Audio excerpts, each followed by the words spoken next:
Olá pessoal, vamos para mais um vídeo de A Máquina Mental e a Intuição, parte 5. Nas outras sessões, eu comentei da parte evolução, e na parte 4 eu falei justamente da quarta dimensão, que seria o tempo, e falei da origem da vida, como que a coisa sucedeu aqui na Terra, que os cientistas pesquisam tanto. Eu mesmo entrei em contato com um desses cientistas que pesquisam a vida na origem da Terra, o grande cientista David Deamer, da Universidade de Santa Cruz da Califórnia, e tentei passar essa informação, mas é difícil, a ciência às vezes ela se torna muito fria, às vezes dogmática e não aceita a informação, mas deveria parar para pensar, assim como outros homens da ciência, saber que existe uma ciência maior que devemos aprender, e que essa ciência está baseada no nosso poder psíquico, na intuição.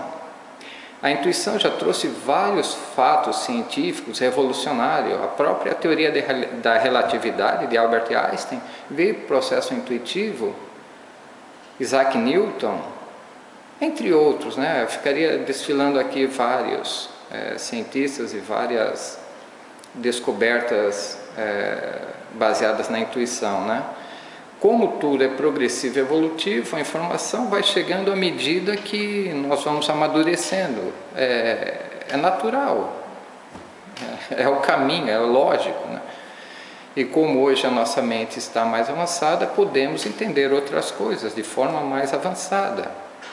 Ou seja, aquilo que era falado, transmitido de forma por parábolas, ou até forma poética, hoje, graças ao avanço da ciência, nós podemos comprovar aquilo que foi falado de forma... da forma que os profetas e outros falavam antigamente. Bom, partindo da vida, a vida se espalhou sobre o seio dos mares, oceanos, e ali se desenvolveu como uma grande massa, uma grande quantidade. E aí, o que acontece? Ali estaria o psiquismo na sua forma rudimentar.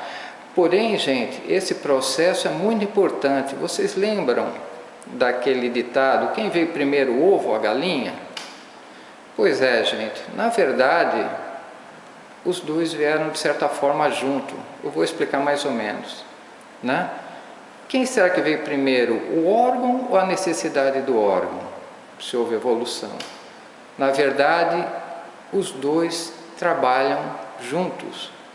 Ou seja, aquela energia consciente, mesmo que rudimentar, ela adquiria ligações atômicas, essas ligações faziam contato com o exterior, ela absorvia essas informações, e registrava. Então começava-se a adquirir a consciência. É muito importante que o pessoal da psicologia entenda esse processo. Então, os órgãos foram se desenvolvendo, transmitiam as sensações do ambiente e do externo e assimilavam. Começava o acúmulo, e o conhecimento da vida, do ser humano. A ciência mesmo já sabe que a vida começou dessa forma protoplasmática e evoluiu na sua primeira forma, como a conhecemos, como o vegetal.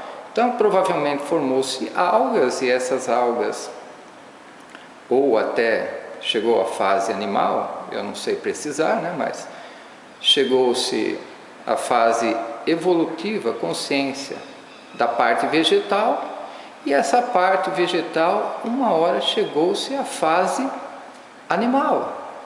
Então, nada dá saltos, é tudo uma corrente sequencial. Então a vida não dá saltos. Então saiu do mineral, como eu falei, chegou-se ao vegetal, do vegetal foi evoluindo, chegou-se aos movimentos, ao animal, do animal chegou-se ao que estamos hoje, seres humanos. Então, houve um caminho, exatamente como esse caminho ocorreu, fica-se aí para se pesquisar, para se conhecer. Então, para o homem de ciência, conhecendo isso, fica o desafio. Como eu falei sobre as 3 dimensões espaciais e 3 conceituais, e eu falei uma conceitual, que seria o tempo, lembre-se da evolução da energia, que é aquela energia viria a se formar o tempo, que seria uma coisa conceitual. Na vida, como se formou a vida, essa mistura de energia, esse movimento, ali estava começando a nascer, seria a gênese do espírito, né? Ou a gênese do psiquismo, que seria a mesma coisa, né? Ou o início da fase consciência. E esta fase consciência seria a 5ª dimensão, ou a 2ª dimensão conceitual. Então, esta fase consciência iniciou-se nesse processo da vida, só que pelo acúmulo de informações e o desenvolvimento, e as obras dão mais informações, eu tenho que resumir bem, né? Então chegou-se à 2ª dimensão conceitual, ou 5ª dimensão na escala, né, evolutiva, a dimensão consciência. E é nesta dimensão que nos manifestamos, principalmente pela razão e análise. E chegamos, como eu sempre falei, numa fase tal de evolução tal, que o ser humano já desponta para a 6ª dimensão, que seria a superconsciência, ou a intuição e a síntese. Ou seja, uma visão mais ampla, mais direta, fora disso que a gente conhece, pois nós somos muito racionais.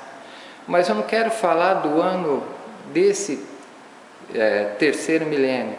A intuição, pela evolução já de vários seres, ela se manifesta desde de centenas ou milhares de anos em algumas pessoas. E naquela época ela tem um poder maior, né? Porque o racionalismo ainda não tinha esfriado, a razão não tinha esfriado o ser humano, a sua fé. Então ele podia se manifestar, se ligar mais ao fenômeno intuitivo. O que aconteceu, infelizmente, gente, entre esse negócio de poder, a religião criou esse poder e a ciência ficou bronqueada por causa desse poder, então houve um antagonismo, se separaram, né? Então a ciência não quer aceitar muito o que a religião fala e a religião não quer aceitar muito o que a ciência fala. Porém, vocês viram que a coisa é uma coisa só, né? Então o ser humano se tornou extremamente racional, e isso prejudica muito, né? Então eu falo muito para quê? Para ver essa união, para que possamos expandir mais a consciência e crescer. Então, aí estão as 3 dimensões conceituais: tempo, consciência, nossa fase atual, já passando para outra fase, é como se estivéssemos divisando a outra fase, ou a superconsciência, que são os gênios, santos, os profetas, esses seres que já estão mais avançados. Então eles têm um atributo maior, uma facilidade maior de visualizar o universo que racionalmente não conseguimos ver. E observe que, como eu falei, intuição e síntese, as coisas você consegue ver de uma forma mais direta, mais completa, mais sintética, não esmiuçando. Hoje a ciência ela fica esmiuçando, fica, como se diz, analisando, partilhando para entender os fenômenos. Com a intuição você enxerga o fenômeno por completo, o período do fenômeno. Isto que é importante saber. Então este canal intuitivo, como eu havia falado em vídeos anteriores, ele é resultado do amadurecimento da consciência, ou a expansão da consciência, onde começamos a perceber as coisas fora do tempo e espaço. Então fica aqui mais esse recado para vocês, para mostrar que houve uma linha para chegar-se até a intuição, e que a intuição não é fruto das coisas sedimentadas do ser humano, mas sim uma expansão da consciência no qual é permitido visualizar coisas fora do tempo e do espaço. E é uma coisa, ou seja, um fenômeno, né, que foge um pouco do nosso controle. Porque não é eu vou ter uma intuição, mas sim eu tenho que estar apto a receber essa informação, essa intuição. Fica mais esse vídeo aqui, espero que tenha esclarecido mais um pouco, né? E principalmente as pessoas de ciência, principalmente da área da psicologia, possam enriquecer mais um pouco, né, de conceitos. E que eu falei, gente, existem duas bases de pesquisa, as obras, não só essas que eu apresentei, mas também a minha percepção pessoal, percebendo o fenômeno, estudando, me identificando. Então você pode fazer isso, comece a olhar dentro de você e dar atenção àquilo que vem sutil em você. Então até o próximo vídeo, fique com Deus e cresçam. Até!